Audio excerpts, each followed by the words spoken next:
உலகத்தில் நமக்கு வரக்கூடிய சோதனைகளை எல்லாம் பெரிய சோதனைகளாக எண்ணி கவலையடைந்து கொண்டிருக்கிறோமே. முஹம்மது ரசூலுடைய சோதனையை உணர்ந்து பார்த்தீர்களா? பிறக்கும் பொழுதே தந்தை கிடையாது. பிறந்த சில ஆண்டுகளில் தாயுடைய மரணம். யாருடைய வளர்ப்பில் வந்தார்களோ அந்த அபூ தாலிபும் மரணம். யாரை தன்னுடைய உலக வாழ்வில் அதிகமாக நேசித்தார்களோ ஹதீஜா ரலியல்லாஹு அன்ஹா அவர்களுடைய மரணம். பிறக்கின்ற ஆண் குழந்தைகள் எல்லாம் மரணம். பெண் குழந்தைகள் சிலரும் மரணம். சுப்ஹானல்லாஹ். வாழ்கின்ற வாழ்க்கையில் தன்னுடைய உறவுகள், தான் நேசித்த எத்துணை உறவுகளுடைய இழப்புகள் முஹம்மது ரசூலுல்லாஹ் ஸல்லல்லாஹு அலைஹி வஸல்லமுடைய வாழ்வில்.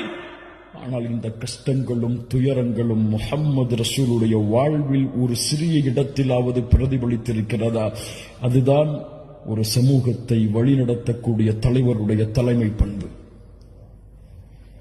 அல்லாஹ் அக்பர், அல்லாஹ் அக்பர். உன் கஷ்டத்தை உன்னில் புதை, உன் சிரமத்தை உன்னில் புதை. பிறருடைய முயற்சிக்காக, பிறருடைய வெற்றிக்காக இந்த உலகத்திலே எந்த கஷ்டம் வந்தாலும், எந்த பிரச்சனை வந்தாலும் நடந்து செல்.